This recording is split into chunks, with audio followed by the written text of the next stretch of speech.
دوای 27 ساڵ لە حکومڕانی دوو هێزی دەستەڵات کەوا سەرجەم جومگەکانی ژیانیان قۆڕەخ کردووە، هێز گرنگیان بەڕۆڵ و پێگەی گەنج نەداوە و ئەمە شوای کردووە گەنجان ڕوو لە هەندەران بکەن و خاچی نیشتیمان جێبهێڵن.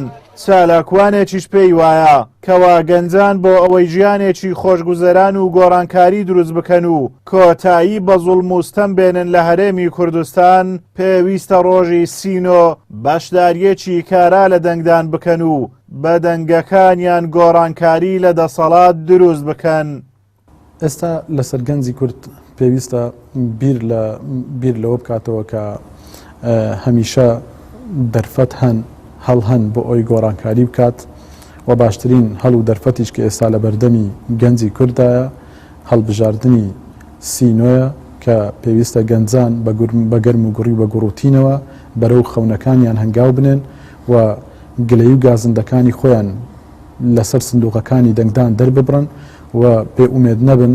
هەمیشە هێزێکەیە کە بەرگری لە ماف و لە داواڕەوەکانی ئەکا هەموو کاتێکی سیستەمە دیکتاتۆر و حکومڕانە خۆسەپێنەکان ئیش لەسەر ئەوە ئەکەن بە بەرنامە گەنجانی وڵاتەکانیان بێئومێد بکەن، چونکە بێئومێدکردنی گەنجان لە بەرژەوەندی ئەوانە بەشداری نەکردنی گەنجان لە پرۆسە سیاسیەکان لە بەرژەوەندی دەسەڵاتدارە دیکتاتۆرەکانە ئەیانەوەی سیستەمێکی حکومڕانی پشتا و پشت و لە بڵێن هێنانە پێشەوەی کوڕونەوەکانیان لە ژێر دەسەڵاتەکانی خۆیاندا برەو پێ بدەن پەیڕەوی بکەن کە ئێستامە لە هەرێمی کوردستانیشدا ئەوە زۆر بە ئاشکرا ئەبینین.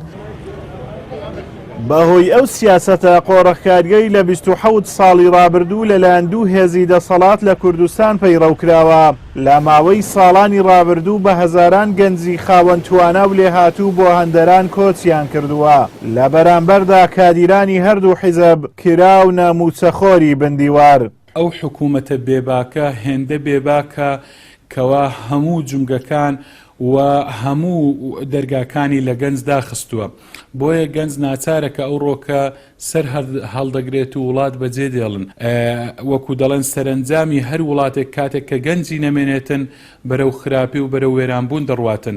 لە جیاتی ئەوەی کەوا سلفەی زەواج بۆ گەنجان بداتە گەنجان، سلفەی عقاریان پێ بداتن، لە جیاتی ئەوەی کەوا وەکو گوتم خزمەت بکرێن و هەلی کاریان پێ بدرێتن بەداخەوە. یعنی لە ئاست هەموو ئەو شتانەدا حکوومەتی هەرێم کە ڕاکوێرە نەدەبیستیتن نەدەبینیتن کە بەداخەوە سەرنجامێکی خراپ ڕوو لە وڵاتە دەکاتن ئەگەر بێت و ئەو ئاراستەیە بەردەوام بێتن.